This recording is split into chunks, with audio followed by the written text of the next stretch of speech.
হে তরুণ যুবকেরা, হে আমার বন্ধুরা, শুনে রেখে দিন বাবা, জেনে রেখে দেন।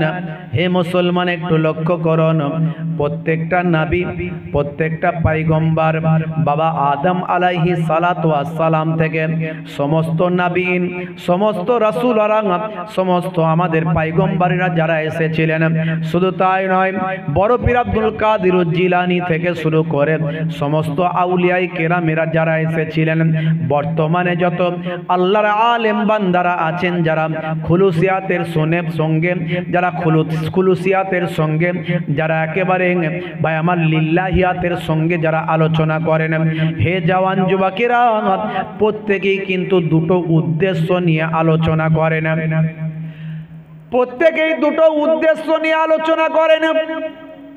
হে তরুণ যুবকেরা, হে আমার বন্ধুরা, শুনে রেখে দিন উদ্দেশ্যটা কি।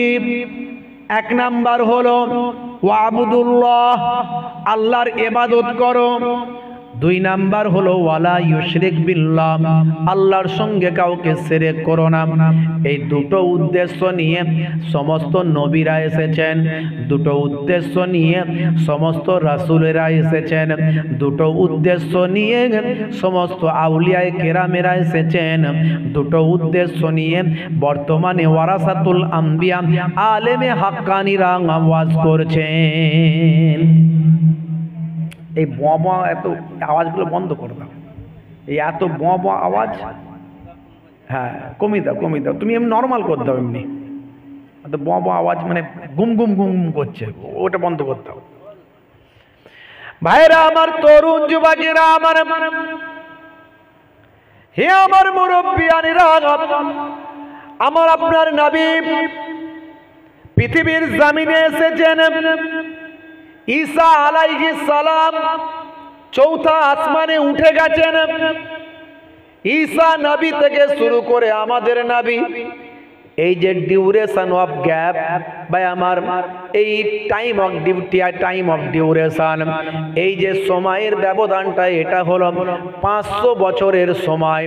এই 500 বছরের মধ্যে বাবা, হে তরুণ যুবকেরা, হে আমার মুরব্বিয়ানেরা, শুনে রেখে দিন বাবা, জেনে রেখে দেন, এই 500 বছরের মধ্যে কোন নবী পৃথিবীর জমিনে ছিল না, কোন রাসূল ছিল না, কোন বাবা পথ প্রদর্শক ছিল না, কোন আল্লাহ রাসূলের কথা বলার মতো কেউ ছিল না, ভালো কাজের আদেশ, খারাপ কাজের নিষেধ করার মতো কেউ ছিল না।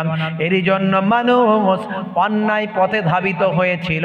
মাইট ইজ রাইট, জজ্জার মুল্লুক তার, এমন কোনো অপরাধ ছিল না যে তারা করে না, এমন কোনো অপরাধ ছিল না যে তারা করে না। অন্যায়, অত্যাচার, পাপাচার, লুকাচার, মেরে নেওয়া, কেড়ে নেওয়া, খুন খারাপি, রাহাজানি, চুরি, ছিনতাই, চিটিংবাজি, ধাপ্পাবাজি, জেনা, ব্যভিচার, এমন কোনো অন্যায় ছিল না যে করে না। এমনকি কন্যা সন্তানের জন্ম হলে তারা কন্যা সন্তানটাকে নিজেদের অপমান মনে করত। কন্যা সন্তানকে জ্যান্ত কবরে দাফন করে দিত, এতটাই তারা ভয়ঙ্কর মানুষে পরিণত হয়েছিল, পশুর থেকে নিকৃষ্ট হয়ে গিয়েছিল। দীর্ঘদিন ধরে আল্লাহ এবং রাসূলের পথে আহ্বান করার মতো মানুষ ছিল না। এরই জন্য তারা নিজেদের রচিত আইন তৈরি করে নিয়েছিল, নিজেদের স্টাইলে তারা জীবন যাপন করছিল। হে তরুণ যুবকেরা, এটাকে বলা হয় আইয়ামে জাহিলিয়াতের যুগ, অন্ধকারাচ্ছন্ন যুগ, কুসংস্কারাচ্ছন্ন যুগ। হে তরুণ যুবকেরা, এমন কোনো অপরাধ ছিল না যে তারা করে না। একটা খুনের বদলে, একটা হত্যার বদলে তারা 100খানা হত্যা করত, 100টা হত্যা করে 100টা খুন করে একটা খুনের তারা বদলা নিত। হে তরুণ যুবকেরা, শুধু তাই নয়, গণধর্ষণ করে তারা নিজেদের গর্ববোধ করত। ভাই আমার, বর্তমান সময়েও দেখা যায় ভাইরা আমার, তরুণ যুবকেরা সেই আইয়ামে জাহিলিয়াতের একটা ছোটখাটো চিত্র বর্তমান সমাজের মধ্যে পরিস্ফুটিত হচ্ছে। একটু লক্ষ্য করলে দেখবেন চুরি, ছিনতাই, রাহাজানি, খুন খারাপি বেড়েছে না কমেছে? বেড়েছে। ধর্ষণ করে জেলে গেছে, জেল থেকে বেরোচ্ছে ফুলের মালা দিয়ে বরণ করছে, হচ্ছে না হয়নি? তখনকার যুগে যুদ্ধ চলতো 40 বছর 50 বছর ধরে, এক একটা যুদ্ধ চলতো 40 বছর 50 বছর ধরে। বর্তমান সময়েও দেখুন এক একটা যুদ্ধ এখন 2 বছর 3 বছর হয়ে যাচ্ছে। ইউক্রেন আর রাশিয়ার যুদ্ধ বিগত 2 বছর ক্রস করে গেছে। ভাই আমার, ইয়াহুদ আর ফিলিদের মধ্যে, শর্ট ফর্মে বলছি, শর্ট ফর্মে নামগুলো বলছি, ইয়াহুদ আর ফিলিদের মধ্যে মধ্যপ্রাচ্যে যে যুদ্ধটা চলছে, আজও চলছে, এটা 1 বছর ক্রস করে গেছে। হে তরুণ যুবকেরা, ভাই আমার, দোস্ত আমার, ছোটদের প্রতি বড়দের সম্মানবোধ স্নেহবোধ নাই, বড়দের প্রতি ছোটদের স্নেহ সম্মানবোধ নাই, বড়দের প্রতি ছোটদের সম্মানবোধ নাই, ছোটদের প্রতি বড়দের স্নেহবোধ নাই। পিতামাতার অবাধ্য হয়েছে সন্তান। হে তরুণ যুবকেরা, হে আমার বন্ধুরা, শুনে রেখে দিন বাবা, জেনে রেখে দিন, সমাজে মাইট ইজ রাইট, জজ্জার মূল্য তার। এমন কোনো অন্যায় নাই যে তখনকার মানুষ করতো না, আর সে অন্যায়ের একটা পরিস্ফুটিত চিত্র বর্তমান সময়ের মানুষের মধ্যে দেখা যাচ্ছে। কথা ঠিক না ভুল বলে? সেই সময় এখনকার মানুষের মধ্যে এসেছে, অল্প হলেও এসে গেছে। আইয়ামে জাহিলিয়াতের সেই ছবি চিত্র এখন ফুটে উঠেছে। হে জওয়ান যুবকেরা, কোরআন পাকে আল্লাহ বলেছেন, হাদিস পাকের মধ্যেও এসেছে, মানুষ যখন অন্যায়, অত্যাচার, পাপাচার, লুকাচার, মেরে নেওয়া, কেড়ে নেওয়া, অন্যায় অবিচারে যখন লিপ্ত হয়, তখন তাদের উপর আল্লাহ রাব্বুল আলামিন জমিনি আসমানি গজব মুসিবত দান করতে থাকে। হে তরুণ যুবকেরা, হে আমার বন্ধুরা, তৎকালীন যুগে আরবের জমিনে আমার আল্লাহ আসমানি গজব দিয়েছিলেন। সেই গজবটা কি ছিল? দীর্ঘদিন ধরে আকাশ থেকে আমার আল্লাহ রহমতের পানিটা বর্ষণ করে নাই। দীর্ঘদিন ধরে আমার আল্লাহ রহমতের পানি আকাশ থেকে দেননি। এর ফলে কি হলো? আরবের মাটি খরা হয়ে গেল, জমিন টুকরো টুকরো হয়ে গেল, গাছপালাগুলো সব হলুদ হয়ে গেল, পশু পাখিগুলো সব পানির জন্য হাহাকার করতে লাগলো, মানুষগুলো পিপাসায় পানির জন্য কলিজা ফেটে যেতে লাগলো, অস্থির হয়ে পড়ল। হে তরুণ যুবকেরা, খাদ্যের অভাব দেখা দিল, মানুষের মধ্যে অনাহার, পাপায় আমার অনাহার দেখা দিল, খরা দেখা দিল। ভাইরা আমার, তরুণ যুবকেরা আমার, দুর্ভিক্ষ আরবের মানুষকে গ্রাস করে নিল। কিন্তু দেখা যায় যেদিন আমার আপনার নবী রাহমাতুল লিল আলামিন সরকারে দো জাহাঁ সুলতানে মদিনা মাতৃগর্ভে স্থান নিয়েছিলেন, মায়ের গর্ভে যেদিন স্থান নিয়েছিলেন, সেদিন আমার আল্লাহ আসমানের ফারিস্তাকে ডেকে বললেন, হে আসমানের ফারিস্তারা, যে নবীর জন্য আমি অপেক্ষা করছিলাম, যিনি হবেন পথ প্রদর্শক, যিনি হবেন শ্রেষ্ঠ নবী, নবিউল আম্বিয়া, আখিরি জামানার যিনি পয়গম্বর আসবেন, আখিরি জামানার যিনি পয়গম্বর হবেন, যিনি সমস্ত নবীদের ইমাম হবেন, সেই নবী যার জন্য অপেক্ষা করছিলাম, সেই নবী অর্ধরাত্রিতে মায়ের গর্ভে স্থান নিয়েছেন, সেই নবীর আগমনে আমি আল্লাহ খুশি হলাম। হে আকাশবাসী তোমরা খুশি হয়ে যাও। জমিনবাসীকে খুশি করার জন্য দীর্ঘদিন ধরে রহমতের দরজায় তালা মেরেছিলাম, আমি আল্লাহ অর্ডার দিলাম রহমতের দরজার তালা খুলে দাও। এই ইকোটিকোগুলো বন্ধ করে দাও না, এমনি নরমাল করে দাও, নরমাল। হ্যাঁ, মানুষ বুঝতে অসুবিধা হচ্ছে, ঠিক আছে। ভাইরা আমার, তরুণ যুবকেরা আমার, রহমতের দরজায় তালা খুলে দাও। রহমতের দরজায় তালা খুলে দেওয়া হলো। আকাশ থেকে অফুরন্ত পানি, রহমতের পানি পৃথিবীর জমিনে আসতে লাগলো। সারা বছর ধরে রহমতের পানি আকাশ থেকে বর্ষণ হলো। হে তরুণ যুবকেরা, মানুষ পানি পেয়ে আনন্দিত হয়ে গেল, গাছপালাগুলো সবুজ হলো, পশু পাখিগুলো পানি পেয়ে আনন্দিত হলো। সেই বছরের নামটা আরবের মানুষ দিল সানাতুল ফাতহি ওয়াল ইবতিহাজ, জয় এবং আনন্দের বছর নামে সেই বছরের নাম অভিহিত করল। 12ই রবিউল আউয়ালে রহমত ওয়ালা নবী এলো রে, সাফাআতের তাজ পরে জামিনে বরকত ওয়ালা নবী এলো রে। বলুন না সুবহানাল্লাহ, জোরে হবে না? 12ই রবিউল আউয়ালে রহমত ওয়ালা নবী এলো রে, সাফাআতের তাজ পরে জামিনে বরকত ওয়ালা নবী এলো রে। এলো রে ভাই এলো রে, এলো রে ভাই এলো রে, কাউসার কাউসার ওয়ালা নবী এলো রে। জোরে হবে না? ওই কুরাইশ বংশের ভিতরে মা আমিনার রেহেমে এলে তুমি নূর জেলে আব্দুল্লাহর ওই বাগানে। আরো জোরে হবে না? ওই কুরাইশ বংশের ভিতরে মা আমিনার রেহেমে এলে তুমি নূর জেলে আব্দুল্লাহর ওই বাগানে। ওই বাগানের ফুলকলি, ওই বাগানের ফুলকলি ফুটলো সারা ভুবনে। 12ই রবিউল আউয়ালে রহমত ওয়ালা নবী এলো রে, সাফাআতের তাজ পরে জামিনে বরকত ওয়ালা নবী এলো রে। এলো রে ভাই এলো রে, এলো রে ভাই এলো রে, কাউসার কাউসার ওয়ালা নবী এলো রে। জোরে হবে না? আর জোরে হবে না?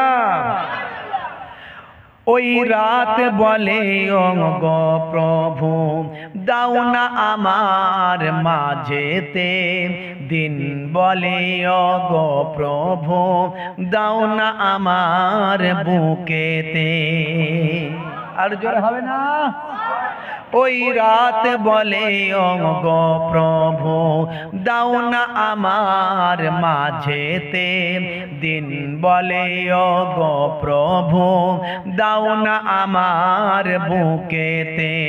দিন ও রাতের মাঝেতে, দিন ও রাতের মাঝেতে এলেন নবী সুবহ সাদেকে। 12ই রবিউল আউয়ালে রহমত ওয়ালা নবী এলো রে, সাফাআতের তাজ পরে জামিনে বরকত ওয়ালা নবী এলো রে। এলো রে ভাই এলো রে, এলো রে ভাই এলো রে, কাউসার কাউসার ওয়ালা নবী এলো রে। জোরে হবে না? আর জোরে হবে না? ওই আকাশ বাতাস চন্দ্র তারা খুশিতে তারা মেতেছে, আসমানের হুর ফারিস তারা দেখার তরে উকি মেরেছে। আকাশ বাতাস সবাই খুশি, নবী এসেছে। চাঁদ তারা সূর্য সবাই খুশি, দাদা আব্দুল মুত্তালিব খুশি, আরববাসী খুশি, আমার আল্লাহ স্বয়ং খুশি, ফারিস্তারাও খুশি, সকলে খুশি। খুশি হয় না কে? জোরে বলেন, খুশি হয় না কে? একমাত্র ইবলিস শয়তান খুশি নয়। আর বর্তমান সময়ে ওয়াজ শুনবেন, নবীর নিয়ে ওয়াজ করতে করতে বলছে ঈদে মিলাদুন নবীতে এত খুশি হওয়ার কি আছে? ঈদে মিলাদুন নবী হারাম, নবীর আগমনে আনন্দ করার দরকার নাই, কিছু বক্তা কিছু মৌলবী বলছে। বোঝা যাচ্ছে ইবলিস শয়তান তো একা খুশি ছিল না এতদিন, এখন তার চাচতো ভাই ফুফুতো ভাই তৈরি করে দিয়েছে। কথা ঠিক না ভুল? আচ্ছা, ঈদে মিলাদুন নবী মানে কি? বলছে ঈদে মিলাদুন নবী হারাম হ্যাঁ।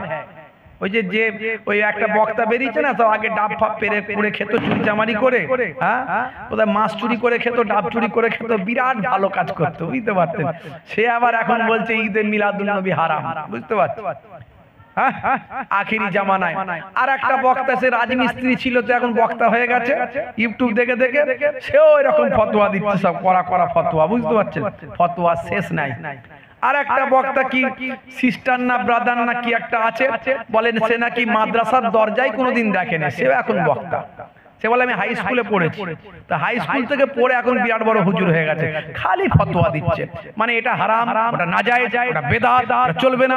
ভাই হারাম বলতে গেলে মাওলানাদের জিজ্ঞাসা করুন, কোরআনের আয়াত দ্বারা কাতিউস সুবুত বলা হয়, ভাই আমার সুবুত দিয়ে আপনাকে কাটতে হবে, প্রমাণ করতে হবে যেটা হারাম, বুঝতে পারছেন? আর না হলে হাদিসের নস দ্বারা আপনাকে প্রমাণ করতে হবে সহিহ হাদিস থেকে যেটা হারাম। যেমন আল্লাহ মদকে হারাম করেছেন, ইন্নামাল খামরু ওয়াল মাইসিরু ওয়াল আনসাবু, আমার আল্লাহ জানিয়ে দিয়েছেন মদ, জুয়া, সুদ এগুলো সব হারাম করেছেন। লটারি আমার আল্লাহ হারাম করেছেন।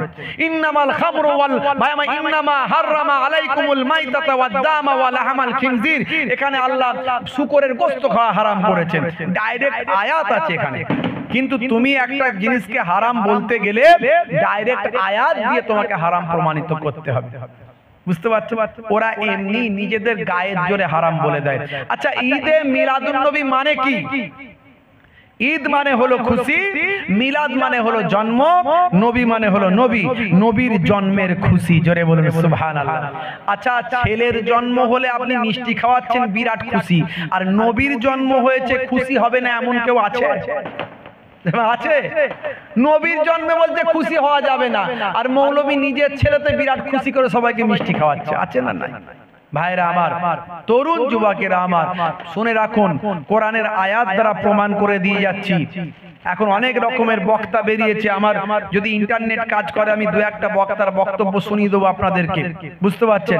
তো আমার নবী, আমার রাসূল, ভাইরা আমার, তরুণ যুবকেরা আমার, মুরব্বিয়ানেরা আমার, ঠিক আছে তুমি বরং ভালো, ওর থেকে ভালো মিস্ত্রি, হ্যাঁ তুমি চুপ করে বসে, ওকে বসতে দিও না, ও আবার গন্ডগোল করে দেবে। তো ভাইরা আমার, যে কথা বলছিলাম, তো আমার নবী, আমার রাসূল এসেছে, খুশি হওয়ার কথা আল্লাহর কোরআন দ্বারা প্রমাণ করে দিয়ে যাচ্ছি। শুনুন, ছোট্ট দুটো আয়াত বলবো, কোরআনের থেকে বড় দলিল কিছু নাই। কোরআনের আয়াতকে কাটতে গেলে অন্য আয়াত দিয়ে কাটতে হবে, মানে তার মানে কি, মানসুখ আয়াতকে নাসেখ আয়াত দিয়ে মানসুখ আয়াতকে কাটতে হবে, বুঝতে পারছেন? কোরআনে অনেক নাসেখ মানসুখ আয়াত আছে। যেমন এক সময় বলা হয়েছিল, যখন তোমরা মদ খাবে, মানে নেশাগ্রস্ত থাকবে, লা তাকরাবুস সালাত ওয়া আনতুম সুকারা, যখন তোমরা নেশাগ্রস্ত থাকবে তখন তোমরা নামাজের ধারে কাছে যাও না। এই আয়াত দ্বারা মদকে কিন্তু হারাম করা হয়নি। ভালো করে বুঝতে হবে, এসব কথা জটিল কথা, এগুলো সাধারণ মানুষের কাছে বললে কতটা নিতে পারবে না বিষয়গুলো, কিন্তু বাধ্য হয়ে বলতে হচ্ছে উদাহরণের জন্য। তোমরা চিয়ানে দৌড়দৌড়ি করছো কেন? বসো না বাবু এক জায়গায়। উফ আল্লাহ, আর তুলতে হবে না, ছাড়ো না ওসব, আর ওর কথা শুনতে, এই মাইক ভালো হয়ে গেছে, ছাড়ো, রাখো, মিস্ত্রি পাল্টে গেছে, মাইক ভালো হয়ে গেছে, চুপ করো, ছাড়ো, আর ডিস্টার্ব করুন, এই করতে করতে সময় চলে যাবে। এর কথাটা শুনতে দাও মানুষকে, একটু কথাটা শুনতে দাও, চুপ করো, সব বসো চুপ করে। ভাইরা আমার, তাহলে যেটা বলছিলাম যে অনেক আয়াত আছে, বড় বড় মুফাসসিররা বলেছেন, কেউ বলেছেন 21টা, কেউ বলেছেন 31টা, কেউ বলেছেন 200টা, কেউ তার থেকে বেশি বলেছেন যে কোরআনের আয়াত মানসুখ হয়েছে। মানসুখ মানে কি? মানে আমরা পড়বো, মুখস্থ করব, আমরা জানবো, বুঝবো, কিন্তু ওই আয়াতের আমল করব না। পরের আয়াত দিয়ে ওই আয়াতকে ক্যান্সেল করা হয়েছে। কারণ কোরআন মাজিদ এগুলো সাধারণ লোক বুঝবে না। কোরআন মাজিদ 23 বছর ধরে নাজিল হয়েছে, 1 বছর 2 বছর নয়। অবস্থার পরিপ্রেক্ষিতে একটু একটু একটু একটু করে, বুঝতে পারছেন? তখন যে অবস্থা ছিল, প্রচুর মানুষ মদ খেত, প্রচুর মানুষ মদ খেত, সব মাতাল। মক্কার মানুষ, মক্কার মানুষ সব মাতাল, বুঝতে পারছেন? প্রচুর মানুষ মদ খেত। আল্লাহ তখন একটু একটু করে আয়াত নাজিল করলেন। মদিনার মানুষ তাদের হেদায়েতের জন্য একটু একটু করে আয়াত নাজিল করলেন যে যখন তোমরা নামাজে যাচ্ছ, নামাজের আয়াত এসে গেছে, বুঝতে পারছেন? নামাজে যাচ্ছ তো নামাজে যখন যাবে নেশাগ্রস্ত অবস্থায় নামাজে যেও না, নামাজের ধারে কাছে যেও না। তার মানে এই আয়াত দ্বারা নেশা হারাম কিন্তু হলো নি, মানে নেশাকে নিষেধ করা হলো। নামাজে যখন যাবে তখন নেশা করবে না। পরে আল্লাহ খামার মদ সম্পর্কে আয়াত নাজিল করে একেবারে নেশাকে হারাম করে দিলেন। ইন্নামাল খামরু ওয়াল মাইসিরু ওয়াল আনসাবু ওয়াল আজলামু। আমার আল্লাহ পরপর লাইন এবার বলতে শুরু করে দিলেন যে এই সব এগুলো হারাম, সব হারাম এগুলো, বুঝতে পারছেন? তো এইরকম একটা আয়াতকে অন্য আয়াত দ্বারা মানসুখ করা হয়েছে। আমরা নেবো, পড়বো, বুঝবো, কিন্তু আমল করব না। তো কেউ বলেছেন 21টা, কেউ বলেছেন 31টা, 32টা, কেউ বলেছেন 200টা, কেউ তার থেকে বেশি বলেছেন। এরকম আয়াত আছে, মুফাসসিরিনরা তাদের মতো করে বলেছেন, বুঝতে পারছেন? ভাইরা আমার, তরুণ যুবকেরা, হে আমার বন্ধুরা, শুনে রেখে দিন বাবা, জেনে রেখে দেন। কোরআন মাজিদের দুটি ছোট্ট আয়াত বলছি বাবা। এই আয়াত দ্বারা প্রমাণ হয় নবীর আগমনে খুশি করার কথা আল্লাহ নির্দেশ করছেন। ভাইরা আমার, সূরার নাম সূরা ইউনূস, আয়াত নাম্বার হলো 58। এই 58 নাম্বার আয়াতে আমার আল্লাহ বলছেন, হে আমার পয়গম্বর, হে আমার হাবিব, আপনি বলে দিন, কুল বিফাদলিল্লাহি ওয়া বিরাহমাতিহি, কুল বিফাদলিল্লাহি ওয়া বিরাহমাতিহি ফাবিযালিকা ফালিয়াফরাহু। হে আমার হাবিব, আপনি ওদের বলে দিন, উম্মতে মুহাম্মাদীকে বলে দিন, সমস্ত মানুষদের বলে দিন, তারা যেন আল্লাহর অনুগ্রহ এবং আল্লাহর রহমত পেয়ে তারা যেন সব খুশি হয়ে যায়। একটা হচ্ছে অনুগ্রহ, হ্যাঁ, আল্লাহর ফজল, আর একটা হলো রাহমাত, রাহমাত, আল্লাহর রহমত পেয়ে যেন খুশি হয়ে যায়। তাহলে রহমত পেয়ে খুশি হওয়ার নির্দেশ দিলেন কে? আল্লাহ, বুঝতে পারছেন? আল্লাহ রহমত পেয়ে খুশি হতে বললেন। এবারে চলে আসুন আমার নবী রহমত কিনা, একটু ছোট্ট করে বলে দিই, বেশি ডিটেলসে যাব না, সময় অনেক বেড়ে যাবে। হে তরুণ যুবকেরা, হে আমার বন্ধুরা, কোরআন মাজিদে আরেকটা সূরা আছে, 114টা সূরার মধ্যে একটা সূরার নাম হলো সূরা আম্বিয়া। সূরা আম্বিয়ার 107 নাম্বার আয়াত। এই 107 নাম্বার আয়াতে আমার আল্লাহ বলছেন, হে দুনিয়ার মানুষ শুনে রেখে দাও, ওয়া মা আরসালনাকা ইল্লা রাহমাতাল লিল আলামিন। হে আমার হাবিব, আপনাকে কুল কায়নাতের জন্য, तमाम কুল কায়নাতের জন্য রহমত করে আমি আল্লাহ প্রেরণ করেছি। ওই আয়াত দ্বারা প্রমাণ হলো রহমত পেয়ে খুশি হও, আর এই আয়াত দ্বারা প্রমাণ হলো আমার নবীকে স্বয়ং আল্লাহ রহমত করে পাঠিয়েছেন। তাহলে নবী এসেছেন, খুশি হওয়ার নির্দেশ আল্লাহর। খুশি হওয়ার নির্দেশ কার? আল্লাহর। তাহলে এমন একটা আয়াত দাও যে নবী এসেছেন, খুশি হওয়া যাবে না, তাহলে আর আমরা খুশি হব না। কথা ঠিক না ভুল? দেখাও দেখি, চুল উঠে যাবে, পারবে না খুঁজে। আর নবীর জন্মের আলোচনা কোরআন মাজিদে অনেক আছে। বলছে মিলাদুন নবী পেলে কোথায়? কিছু মানুষ বলছে মিলাদুন নবী কে করেছে, কোথায় আলোচনা হয়েছে? আরে কোরআনে আলোচনা হয়েছে। 5000 বছর আগে ইব্রাহিম নবী আমাদের নবীর আগমনের কথা, আমাদের নবীর আগমনের জন্য আল্লাহর কাছে দোয়া চেয়েছেন, রব্বানা ওয়াবআস ফীহিম রাসূলাম মিনহুম ইয়াতলু আলাইহিম আয়াতিকা ওয়া ইউআল্লিমুহুমুল কিতাবা ওয়াল হিকমা ওয়া ইউযাক্কিহিম। আমাদের নবী দোয়া চেয়েছেন, সূরা বাকারার মধ্যে পাবেন, বুঝতে পারছেন? আমার হাবিব আমার নবী, আমার দয়ার নবীর জন্য আমাদের ইব্রাহিম নবী জাতির পিতা আল্লাহকে বলছেন রব্বানা, হে আমার রব, ওয়াবআস ফীহিম, তাদের মধ্যে থেকে পাঠান, রাসূলাম মিনহুম, তাদের মধ্যে থেকে একজন রাসূল, ইয়াতলু আলাইহিম আয়াতিকা, যিনি আপনার আয়াতকে তেলাওয়াত করবেন, ওয়া ইউআল্লিমুহুমুল কিতাবা, এবং কিতাবের তালিম দেবেন, হ্যাঁ, ওয়াল হিকমা, এবং প্রজ্ঞাদান করবেন, ওয়ায়ুযাক্কিহিম, যাতে করে তারা পরিশুদ্ধ হয়ে যায়। জোরে বলুন সুবহানাল্লাহ। তাহলে আমাদের নবী, নবী পাক বলেন যে ইব্রাহিম নবী যে নবীর জন্য দোয়া চেয়েছেন, যে নবীর জন্মের কথা আলোচনা করেছেন, আমি সেই নবী। জোরে বলুন সুবহানাল্লাহ। তাহলে নবীর জন্মের কথা কোরআনে আছে, আরো ক্লিয়ার আছে সূরা সাফ আয়াত নাম্বার 6, আপনি খুলুন, পেয়ে যাবেন। ঈসা রূহুল্লাহ আজ থেকে 2000 বছর আগে তার জাতির কাছে বলেছিলেন ওয়া মুবাশশিরাম বিরাসূলিন, একজন রাসূলের সুসংবাদ দিয়েছেন। জোরে বলুন সুবহানাল্লাহ। হে তরুণ যুবকেরা, হযরত ঈসা রূহুল্লাহ আজ থেকে 2000 বছর আগে তার সম্প্রদায়ের কাছে একজন রাসূলের সুসংবাদ দিয়েছেন, দিয়ে বলেছেন, হে আমার সম্প্রদায় শুনে রেখে দাও, ইয়াতি মিন বাদ ইসমুহু আহমদ, আমার পরে একজন নবী আসবেন যার নাম হবে আহমদ। জোরে হবে না? তাহলে কোরআনে আমার নবীর জন্মের কথা, আগমনের কথা আছে না নাই? আছে। এরা বলছে নবীর জন্মের কথা পেলে কোথা? কোরআন থেকে পেয়েছি। তারপরে তো হাদিসে আছে, আর অনেক জায়গায় আছে। বলছে জন্মদিন পালন করো কেন? জন্মদিন তো ইহুদি নাসারারা পালন করে। আচ্ছা, ইহুদি নাসারারা জন্মদিন পালন করে আগরবাতি মোমবাতি জ্বালিয়ে, কেক টেক কেটে, happy birthday to you, happy birthday to you. আচ্ছা, আমরা নবীর জন্মদিন পালন করি কেক টেক সামনে রেখে, হ্যাপি বার্থডে ও নবী, হ্যাপি বার্থডে ও নবী, এরকম করি নাকি? তাহলে ওরা বলছেন তোমরা ইহুদি নাসারারা জন্মদিন পালন করো, তোমরা করছো। আরে পাগল, আমরা যে জন্মদিনটা পালন করি সেটা আমার নবী স্বয়ং নিজের জন্মদিন নিজে পালন করেছিলেন। জোরে হবে না? হাদিস পাক খোলো, পেয়ে যাবে। আমার নবী সোমবারের দিন রোজা রাখতেন, সোমবার রোজা রাখতেন। সাহাবীরা জিজ্ঞাসা করলেন, ইয়া রাসূলুল্লাহ, আপনি সোমবার রোজা রাখেন কেন? আল্লাহর নবী বলেন, জানো না সোমবারের দিন আমার জন্ম, তাই আমি রোজা রাখি। জোরে হবে না?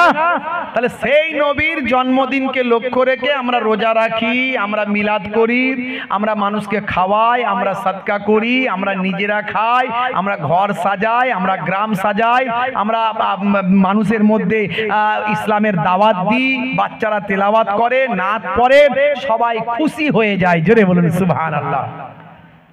ভাই, দাদা হুজুর কেবলা ছোটখাটো আলেম ছিলেন না। দাদা হুজুর কেবলা যা দেখিয়ে গেছে, হ্যাঁ, এই মোবাইল দেখে দেখে কিছু বক্তা বেরিয়েছে আর তার কিছু শ্রোতাও বেরিয়েছে। দাদা হুজুর কেবলা ছোটখাটো আলেম ছিলেন না, শুনে রেখে দেন। জি হ্যাঁ, এখনকার বক্তারা আলেমরা 6টা হাদিসের সনদ পেয়ে তারা বক্তা। বুখারী, মুসলিম, তিরমিজি, আবু দাউদ, নাসাই, ইবনে মাজাহ। আর দাদা হুজুর পীর কেবলা রাহমাতুল্লাহ আলাইহি 6টা হাদিস তো সনদ পেয়েছিলেন, তার সঙ্গে মদিনা শরীফ থেকে আরো 40টা হাদিস খতম করে তার সনদ নিয়ে ভারতবর্ষে এসেছিলেন। জোরে হবে না? এমনি বসিরহাটের আল্লামা হুজুর দাদা হুজুরের কাছে গিয়ে বায়াত হয়নি। বসিরহাটের আল্লামা হুজুর তৎকালীন যুগে পশ্চিমবঙ্গের টপ স্টুডেন্ট। আলিয়া মাদ্রাসায় বসিরহাট হুজুরের থেকে ভালো স্টুডেন্ট আর কেউ নাই, পড়াশোনায় ভালো আর কেউ নাই, ফার্স্ট আর কেউ হতে পারে না। যতদিন পড়েছে বসিরহাট আল্লামা হুজুর ফার্স্ট। সেই মানুষটা বুঝেছিলেন যে আমি এলমে জাহিরি শিখেছি, এলমে বাতিনি শিখতে হবে, তাই আমাকে একজন আল্লাহর ওলি বান্দার সোহবতে বসতে হবে। খুঁজে খুঁজে ফুরফুরার পীর মুজাদ্দিদুজ্জামান পীর আবু বকর সিদ্দিক রাহমাতুল্লাহ দাদা হুজুর কেবলার কাছে গিয়ে হাজির হলে। বুঝতে পারছেন? অত সহজ নয়। তাহলে আমার নবী এসেছেন, সবাই খুশি।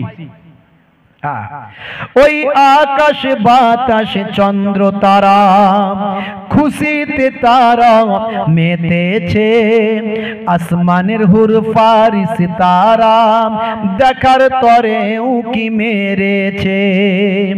দাদা মুত্তালিব খুশি হয়ে, দাদা মুত্তালিব খুশি হয়ে মক্কাবাসীর দাওয়াত করেছে। 12ই রবিউল আউয়ালে রহমত ওয়ালা নবী এলো রে, সাফাআতের তাজ পরে জামিনে বরকত ওয়ালা নবী এলো রে। এলো রে ভাই এলো রে, এলো রে ভাই এলো রে, কাউসার কাউসার ওয়ালা নবী এলো রে। জোরে হবে না? আরে জোরে হবে না? হে তরুণ যুবকেরা, হে আমার বন্ধুরা, হে আমার মুরব্বিয়ানেরা, আমার নবী দুটো জিনিস নিয়ে এলেন। কটা জিনিস? দুটো জিনিস। কি কি? প্রথমেই বলেছি প্রত্যেকটা নবী, প্রত্যেকটা রাসূল, প্রত্যেকটা ওলি, প্রত্যেকটা আলেমে হাক্কানি যারা, তারা দুটো জিনিস নিয়ে প্রচার করছে। কি দুটো জিনিস? প্রথমেই বলেছি একটা হলো ওয়াবুদুল্লাহ, তোমরা আল্লাহর ইবাদত করো। 2 নাম্বার হলো ওয়ালা ইউশরিক বিল্লাহ, আল্লাহর সঙ্গে শিরক করো না। তার মানে আল্লাহ হলেন এক, আল্লাহর উপর ঈমান আনো। লা শারীকা লাহু, তার কোনো শরীক নাই, সেই আল্লাহ ইজ ওয়ান। হে তরুণ যুবকেরা, তার মানে ঈমানকে মজবুত করো, অর্থাৎ ঈমানদার হয়ে যাও। যেখানে শিরক হয় সেখানে যেও না, শিরকের গন্ধ যেখানে আছে সেখানে যেও না। শিরকে যারা অংশগ্রহণ করেছে সেখানে গিয়ে তাদের সাপোর্ট করো না। কোনো দ্বন্দ্ব নাই, কোনো ঝগড়া নাই, তুমি তোমারটা করো, আমি আমারটা করি। তোমার সঙ্গে জোর জবরদস্তি কোনো কিছু নাই। ইসলামে কোনো জোর জবরদস্তি নাই। লা ইকরাহা ফিদ্দিন, ধর্মে কোনো জবরদস্তি নাই। হে তরুণ যুবকেরা আমার, হে আমার বন্ধুরা, শুনে রেখে দিন, জেনে রেখে দিন, হে মুসলমান, শিরকের সঙ্গে সামান্য টাচ থাকলেও আপনি মুশরিকের খাতায় নামটা উঠে যাবে। অর্থাৎ আল্লাহর জায়গায় অন্য কাউকে সামান্য হলেও বসানো যাবে না। মনে রাখবেন এর নাম হলো শিরক। এই শিরক থেকে বাঁচতে হবে, তার মানে ঈমানকে মজবুত করতে হবে। শুধু আল্লাহ নয়, আল্লাহকে এক বলে বিশ্বাস, আল্লাহর সম্পর্কে ধারণা ঠিক রাখতে হবে। তিনি কাকেও জন্ম দেননি, কেউ তাকে জন্ম দেয়নি। এগুলো আমি আগেও বলেছি, ইন্টারনেটে আছে। এসব কথা বেশি আবার ডিসকাস করতে গেলে সময় যাবে। ফারিস্তাদের মানতে হবে, নবী রাসূলদের মানতে হবে, আসমানি কিতাবগুলোকে বিশ্বাস করতে হবে। এই না দেখে বিশ্বাস করার নামই তো ঈমান। আমরা তো আল্লাহকে দেখতে পাইনি, কিন্তু আল্লাহর কি, আমার আল্লাহর নিদর্শনকে দেখতে পাই। আল্লাহকে দেখতে পাইনি, আল্লাহর নিদর্শন দেখতে পাই। এ নিয়ে আমি ওয়াজ আমার করা আছে, শুনবেন, যে আল্লাহকে না দেখে বিশ্বাস করব কেন, বলে দিয়েছি। বন্ধুরা আমার, তরুণ যুবকেরা আমার, তাহলে একদিকে ঈমানের দাওয়াত দিলেন, ঈমানের দাওয়াতের পরে আর একদিকে হলো আমলের দাওয়াত। ঈমান হলো আপনার আমার রোল নাম্বার। আমি বলি মোবাইলের সিম কার্ড, সিম কার্ড ছাড়া যেমন মোবাইলের কোনো মূল্য নাই, মোবাইলে যত অ্যাপ ডাউনলোড করেন না কেন কাজ হবে না। হোয়াটসঅ্যাপ খুলবেন, সেখানে ফোন নাম্বার লাগবে, ভাই আমার ইমেল খুলবেন, ফোন নাম্বার লাগবে। ফেসবুক খুলবেন, ফোন নাম্বার লাগবে।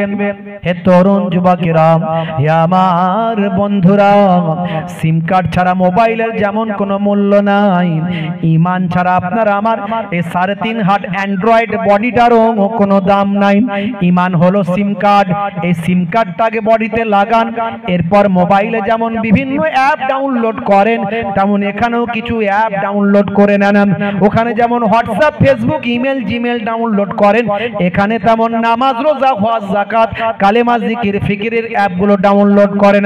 ওখানে যেমন হোয়াটসঅ্যাপ, ফেসবুকের মধ্যে দিয়ে বন্ধুর সঙ্গে বন্ধুর যোগাযোগ হয়, এখানে তেমন নামাজ, রোজা ইত্যাদি ইত্যাদি দিয়ে আল্লাহর সঙ্গে বান্দার যোগাযোগ হয়। তাহলে আগে সিম কার্ডটা লাগাতে হবে। সিম কার্ড হলো ঈমান, তারপর আমল। দুটো জিনিসের প্রচার, একটা হলো ঈমান, 2 নাম্বার আমল। হে জওয়ান যুবকেরা, বন্ধুরা আমার, তুল শুনে রেখে দিন, জেনে রেখে দিন। হে আমার মুরব্বিয়ানেরা শুনুন, তাহলে সবচেয়ে আগে ঈমান, এই ঈমানের জায়গায় গন্ডগোল যেন না হয়। ঈমানটাকে মজবুত করতে হবে। কেমন মজবুত করতে হবে শোনেন। আল্লাহর সঙ্গে শিরক করতে গিয়ে যদি শিরক না করে যদি আপনার মৃত্যু হয়, ভাই আমার, যে মারা যাওয়াটাও আপনার কাছে ভালো, কিন্তু শিরকটা আপনার কাছে ভালো নয়। এমন ঈমানের শক্তি আপনাকে অর্জন করতে হবে। নবীর মহাব্বত, রাসূলের ভালোবাসা, সাহাবায়ে কেরামরা নবীর জন্য জীবন দিয়েছেন। ভালোবাসা সামান্য কমাননি, ভালোবাসা সামান্য না কমিয়ে নবীর জন্য জীবন দেওয়াটাকে তারা শ্রেষ্ঠ মনে করেছে। এটা হলো ঈমান। হে তরুণ যুবকেরা, হে আমার বন্ধুরা, মুরব্বিয়ানেরা, ভাগ্যে ভালো মন্দ যা কিছু হয় আল্লাহর কাছ থেকে হয়। ঝড় হলো, তুফান হলো, উড়ে গেল, পুড়ে গেল, নষ্ট হলো, কোনটি আপনি আল্লাহর উপর নারাজ হবেন না, কারণ আপনি জানেন না ভাগ্যে আপনার ভালো মন্দ যা কিছু হয় আল্লাহর কাছ থেকে হয়। এটা হলো ঈমান। কোরআন মাজিদেও বলা হয়েছে, যেটা তোমরা ভালো মনে করো বান্দা সেটা তোমার জন্য খারাপ হতে পারে, আবার যেটা তোমার খারাপ মনে করো সেটা তোমার জন্য ভালো হতে পারে। তাহলে ভাগ্যে ভালো মন্দ যা কিছু হয় সব আল্লাহর কাছ থেকে হয়। হে তরুণ যুবকেরা, হে আমার বন্ধুরা, তাহলে ঈমানের ব্যাপারে একেবারে কঠোর থাকতে হবে, কোনোভাবেই যেন আমাদের ঈমান নড়বড়ে না হয়। তারপরে এলো আমল। আমলগুলোর মধ্যে সবচেয়ে বড় আমল, সবচেয়ে বড় ইবাদত হলো, ভাই আমার, সবচেয়ে বড় ইবাদত হলো as-সালাত। সবচেয়ে বড় ইবাদত কি? সালাত। আফজালুল ইবাদাতে ইবাদাতুস সালাত। ওয়াকিমুস সালাত ওয়া আতুজ যাকাত ওয়া আরকাউ মা'আর রাকিন। ইন্নাস সালাতা তানহা আনিল ফাহশাই ওয়াল মুনকার। ভাইরা আমার, তরুণ যুবকেরা, মুরব্বিয়ানেরা শুনে রেখে দেন, কোরআন মাজিদে আল্লাহ 82 বার ডাইরেক্ট বলেছেন সালাত, সালাত, নামাজ, নামাজ। ইন্তেকালের আগে আমার আপনার নবীও দুটো কথা বলেছিলেন, তার মধ্যে একটা হলো নামাজ। as-salat as-salat as-salat ওয়া মা মালাকাত আইমানুকুম, তার মধ্যে একটা হলো সালাত, নামাজ। আচ্ছা, এতবার আল্লাহ নামাজের কথা বললেন, নামাজ পড়লে মনে হয় আল্লাহর খুব লাভ হবে নাকি বলেন দেখিনি? হাজি, নামাজ পড়লে আল্লাহর খুব লাভ হবে নাকি? আচ্ছা, যদি আমরা নামাজ ছেড়ে দিই আমার আল্লাহর কোনো ক্ষতি হবে? নামাজ সে আল্লাহ কা কোই লেনা দেনা है? জোরে বলেন, নামাজ সে আল্লাহ কা কোই লেনা দেনা है? नहीं है। আমরা যদি নামাজ ছেড়ে দিই এতে আল্লাহর কোনো লোকসান হবে, ক্ষতি হবে? আর আমরা নামাজ পড়লে আল্লাহর কি বিরাট কিছু লাভ হয়ে যাবে? नमाज से अल्लाह का कोई लेना देना नहीं है, तो फिर इतना ताकीद क्यों? इसीलिए कि अल्लाह ने देखना चाहता है कौन वफादार है और कौन गद्दार है। अल्लाह ने देखना चाहता है कि कौन वफादार है और कौन गद्दार है। अज़ान के बाद जो कारोबार छोड़ के मस्जिद में जाए वो वफादार है। अज़ान के बाद जो दुकान छोड़ के मस्जिद में जाए वो वफादार है। अज़ान के बाद जो खेत छोड़ के मस्जिद में जाए वो वफादार है। अज़ान के बाद जो मार्केट छोड़ के मस्जिद में जाए वो वफादार है। अज़ान के बाद जो घर छोड़ के मस्जिद में जाए वो वफादार है। और जो ना जाए वो कौन है? समझ लीजिए, देश का गद्दारों में, देश का गद्दारों को देश में रहना नामुमकिन है, तो अल्लाह का गद्दारों को जन्नत में रहना कैसे मुमकिन है? देशेर गद्दारेरा देशे থাকতে পারে না, তাহলে আল্লাহর সঙ্গে গাদ্দারি করলে জান্নাতে কেমন করে থাকবেন? 95% মুসলমান 5 ওয়াক্ত নামাজ পড়ে না। রাগ করবেন না বাবা, একটু বোঝার চেষ্টা করা যাক। ওয়াজ মানে যদি পরিবর্তন হয়, পরিবর্তনের আলোচনা শোনা যাক। 1 ঘন্টার আলোচনাটা আমার নবী বলেছেন, আমার নানাজান ছোট হুজুর কেবলার কথা নয়, আমার দাদাজান মায়াপুর পিন্নগড়ি হুজুর কেবলার কথা নয়, আমার আব্বাজান হরিণখোলা হুজুর কেবলার কথা নয়। কথাটা হলো স্বয়ং দোজাহানের বাদশাহ দয়ার নবীর কথা। তাদারিসুল ইলমের দার্স নাও ফিল লাইল, রাতের বেলা সাতান 1 ঘন্টা। 1 ঘন্টা যদি ওয়াজের মতো ওয়াজ শোনো, 1 ঘন্টা যদি তালিমের মতো তালিম নাও, খায়রুম মিন আহিয়াইহা, সারা জীবন নফল ইবাদতের থেকে সেটা ভালো। হে তরুণ যুবকেরা, হে আমার বন্ধুরা, হে আমার মুরব্বিয়ানেরা, সেই নামাজের সময়গুলো নামাজ ছেড়ে দেবেন না। নামাজের ওয়াক্ত আসলে নামাজ ছাড়বেন না। দিনে রাতে 24 ঘন্টা, 24 ঘন্টায় 23 ঘন্টা অন্য কাজ করুন, যা খুশি করুন, খান দান ঘুমান কাজ করুন, কিন্তু 1টা ঘন্টা 12 মিনিট করে সময় দিলেন। দাদাজান পিন্নাগড়ি হুজুর পীর কেবলা বলতেন 12 মিনিট করে সময় দিলেন 1 ওয়াক্তের নামাজ হয়ে যায়। 12 মিনিট করে সময় দিলেন 5 12 60 5 ওয়াক্তের নামাজ হয়। এই 5 ওয়াক্ত নামাজ পড়তে 1 ঘন্টা সময় লাগে। 1 ঘন্টা যদি নামাজে দেন, আমার আল্লাহ এই 1 ঘন্টার ওসিলায় আপনার 23 ঘন্টা সাকসেসফুল করে দেবেন।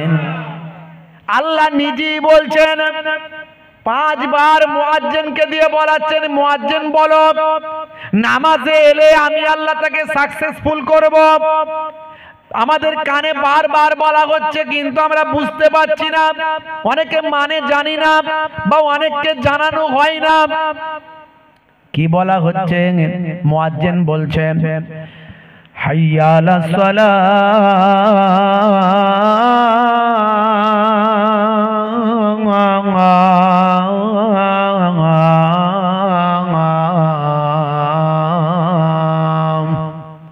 এসো নামাজের দিকে এসো।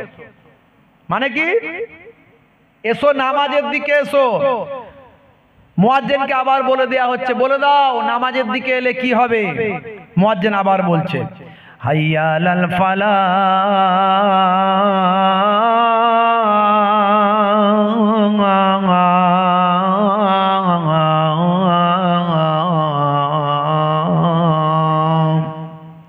নামাজের দিকে এলে আমি আল্লাহ তোমাদের কামিয়াবি দান করে দেব। জোরে হবে না? মুসলমানের ছেলে নামাজের টাইম হলে মসজিদ তলা থেকে যেই মুয়াজ্জিন আজান দেয় হাইয়া আলাস সালাহ, তাড়াতাড়ি মুসলমানের ছেলে বলছে পল্টু বাঁশতলাতে পালা, পল্টু মাচাতে পালা, চায়ের দোকানে পালা। কেন? বলছি ইমাম সাহেবের জ্বালা। কি রে ভাই? বলে না, আজান দিয়ে বেরিয়ে যদি দেখতে পাই তাহলে বলবে পল্টু নামাজ পড়বি আয়। তাই তাড়াতাড়ি দেখতে যাতে না পাই, সব মাচাতে পালায়, বাঁশ বাগানের ঝাড়ে যায়, ফ্রি ফায়ার আর পাবজি চালায়। আছে না? নাই। এদিককার ছেলেরা খেলে না, ওসব খেলে। এদিককার ছেলে উড়ি বাপ রে বাপ, কি গুলি চালাচ্ছে! হ্যাঁ, কি গুলি চালাচ্ছে! ঢিডি ঢিডি ঢিডি ঢিডি শুধু চালিয়ে যাচ্ছে। রাতের বেলা জলসায় যাচ্ছি, বাঁশ বাগানের ঝাড় থেকে আলো জ্বলছে, 10 12টা 15টা আলো জ্বলছে। তখন জিজ্ঞাসা করছে, কি বলো দেখিনি? ড্রাইভার সাহেব বলছে, হুজুর ভাইজান ও সব মোবাইল, ওগুলো মোবাইলের আলো। সে কি বাঁশ বাগানের ঝাড়ে মোবাইল কেন? বলছে ওই লোকজনের জ্বালাই, ওখানে সবসময় খেলে, হয়তো লোকে বলে ঢিটি টিক টিক টিক টিক করে। কেন খেলছিস করছিস? ওরা সব থেকে ছেড়ে দিয়ে নিরিবিলি জায়গায় চলে এসছে, নিরিবিলিতে বসে বসে গুলি চালাচ্ছে, ডিস্টার্ব না কেউ করে গুলি চালাতে। বুঝতে পারছেন ভাইরা আমার? এর আগেও বলেছিলাম, এই সমস্ত অনলাইন গেম, এই মোবাইল খুললে দেখবেন কত রকমের এখন গেমের অ্যাড, শুধু অ্যাড। বলছে বিরাট ইনকাম। কে কে বলছে? হ্যাঁ, শাহরুখ খান বলছে এই গেম লোড করো, সলমান খান বলছে এই গেম লোড করো। আর কোথায় সচিন টেন্ডুলকার, সে একজন বিখ্যাত ক্রিকেটার, সেও বলছে এই গেম লোড করো। তারপরে এই অনন্ত আম্বানির বিয়ে হলো, ভাই আমার মুকেশ আম্বানির ছেলে, এখন মুকেশ আম্বানি নিজেও বলছে আমার বিয়ের খুশিতে এই গেমটা লোড করো। তার মা বলছে আমার ছেলের বিয়ের খুশিতে এই গেমটা লোড করো। মুকেশ আম্বানি বলছে আমার ছেলের বিয়েতে এই গেমটা লোড করো। এত টাকা ইনকাম পাবে, বুঝতে পারছেন? আপনি একটা সামান্য কিছু মোবাইলে অ্যাপ আপনি রেখেছেন, সেখানে বিভিন্ন রকমের এই দেখুন কত রকমের গেমের নামগুলো যদি বলি আমার মোবাইলে চলে এসছে, মানে অ্যাড চলে এসছে। শুধু আমার অ্যাপ আছে তো, সেই অ্যাপেতে অ্যাড চলে এসছে। Diwali card party, by UC win iPhone, win 1 crore daily, হ্যাঁ, তারপরে রমি ও ওলা, তারপরে আপনার আছে উইনজো লুডু, তারপরে আপনার পকের সার্কেল নাকি লেখা আছে, জুপি লুডু, রুমি সার্কেল, রুস 50 ফ্রি, জঙ্গলি রুমি, কত রকমের যে গেমের নাম। খালি বলছে এইটা খেলো এত লাভ, আর ছেলেরা খেলে একদম মাথা খারাপ, বুঝতে পারছেন? পড়াশোনা ছেড়ে দিয়েছে, কারবার ছেড়ে দিয়েছে, চাকরি ছেড়ে দিয়েছে, পিতামাতার অবাধ্য, শিক্ষা থেকে বঞ্চিত। ভাই আমার গুরুজনদের কথা শোনে না, মাথা সব সময় খারাপ, মোবাইলে লাভ হচ্ছে না, ব্রেন আউট, এদিকে ইন্টারনেটের পয়সা লাগবে, বাপের পকেটমারি করছে, মাথা সব সময় গরম হয়ে আছে, হাই পিকআপে চলছে, বুঝতে পারছেন? লাইফ শেষ। এই কোম্পানিগুলো ছেলেদের লাইফে পাইপ দিয়ে দিচ্ছে, কিন্তু আমরা বুঝতে পারছি না। হে যুবক, তুমি এই গেমগুলো লোড করা বন্ধ করো, ডিলিট করো। এর আগেও বলেছিলাম হারাম, আজও বলে যাচ্ছি হারাম তো বটেই। যারা এই অনলাইন গেমগুলো খেলবে, হে মুসলমানের ছেলে, আল্লাহর কোরআন অনুযায়ী সব এক একটা শয়তানের ভাইতে পরিণত হবে। কোরআন মাজিদ আল্লাহর কালাম বলে দিয়েছে, ইন্নাল মুবাযযিরিনা কানু ইখওয়ানাশ শায়াতিন, অপচয় নষ্টকারী, অপচয় খরচাকারী শয়তানের ভাই।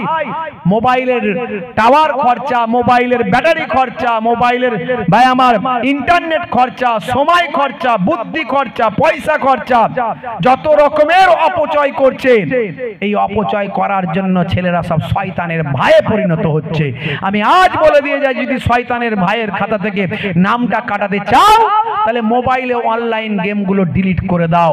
বলে শরীর চর্চা একটু করো, ব্যায়াম করো, জিম করো, হ্যাঁ, ব্যায়াম করো, জিম করো, প্রয়োজনে একটু ক্রিকেট খেলো, হ্যাঁ, এক্সারসাইজ করো, শরীরকে তাগড়া রাখো, শরীরকে সতেজ রাখো। এর জন্য শরীর চর্চা করে এই সমস্ত গেমগুলো খেলো, এই সমস্ত খেলাগুলো খেলো, ঠিক আছে। কিন্তু অইসলামিক খেলা এবং এই সমস্ত অনলাইন গেমগুলো একেবারে ডাইরেক্ট হারাম বলে প্রমাণিত হয়।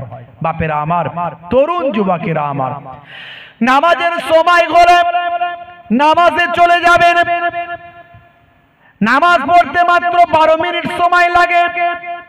এই 12 মিনিট 15 মিনিট যদি সময় দেন, হে তরুণ যুবকেরা, আমার আল্লাহ আপনার কারবারটাই সাকসেস করে দেবেন।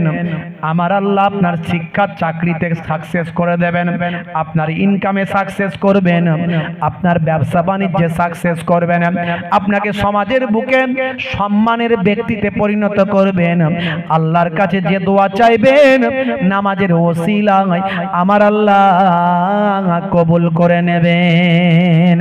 মান আকামাহা ফাকাদ আকামাদ্দিন, যে নামাজকে কায়েম করল সে দ্বীনকে কায়েম করল। ওমান তারাকাহা ফাকাদ হাদামাদ্দিন, যে নামাজকে ত্যাগ করে দিল সে আল্লাহর দ্বীনকে ধ্বংস করল। হে মুসলমানের ছেলে, তুমি যদি নামাজ ছেড়ে দাও, পরক্ষণে তুমি কিন্তু আল্লাহর দ্বীনকে ধ্বংস করছো। নামাজ তোমাকে ভালো কাজের দিকে ধাবিত করবে।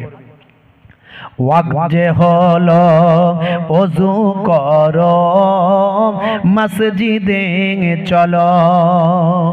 ওয়াক্ত যে হলো ওযু করো, মসজিদে চলো। খোদার হুকুম পালন করো, নামাজটা পড়ো। ওয়াক্ত যে হলো ওযু করো, মসজিদে চলো। দিন রাতে 5 ওয়াক্ত নামাজ পড়লে পাবে ভাই জান্নাত। জোরে হবে না? জোরে হবে না? দিন রাতে 5 ওয়াক্ত নামাজ পড়লে পাবে ভাই জান্নাত। ওয়াক্ত যে হলো ওযু করো মসজিদে চলো। জোরে হবে না? জোরে হবে না? বলুন না ইনশাআল্লাহ, বলুন ইনশাআল্লাহ।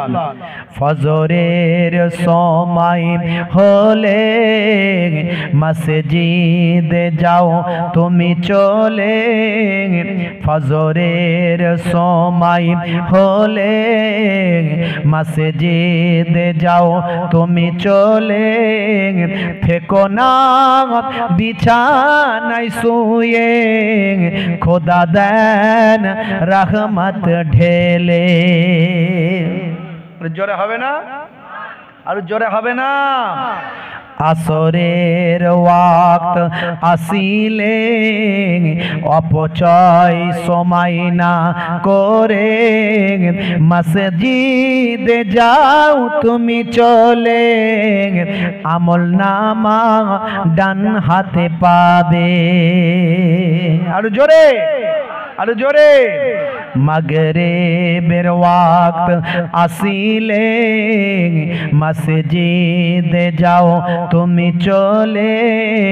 কবরের আযাব থেকে মুক্তি প্রভু দেবে। ওয়াক্ত যে হলো ওযু করো মসজিদে চলো। খোদার হুকুম পালন করো, নামাজটা পড়ো। ওয়াক্ত যে হলো ওযু করো মসজিদে চলো। দিন রাতে 5 ওয়াক্ত নামাজ পড়লে পাবে ভাই জান্নাত। জোরে হবে না? আর জোরে হবে না? ভাইরা আমার, তরুণ যুবকেরা আমার, শুধু নামাজের কথা এখানে বললাম তা নয়, নামাজের সঙ্গে সঙ্গে যত আমলগুলো আছে, ইবাদতগুলো আছে, আমাদের সব করতে হবে। কিন্তু নামাজ হলো সবচেয়ে বড় ইবাদত। নামাজ সামনে আপনার চলে এলে অটোমেটিক সবগুলো চলে যাবে। তাই আল্লাহ কোরআন মাজিদ বলেছেন, কোরআন মাজিদে আল্লাহ বলছেন ইন্নাস সালাতা তানহা আনিল ফাহশাই ওয়াল মুনকার, নিশ্চয় নামাজ তোমাকে অশ্লীলতা অন্যায় থেকে দূরে সরিয়ে দেবে। বুঝতে পারছেন ভাইরা আমার, তরুণ যুবকেরা আমার, মুরব্বিয়ানেরা আমার, আখেরি জামানা, অনেক ঘাত প্রতিঘাত আমাদের উপর দিয়ে যাবে।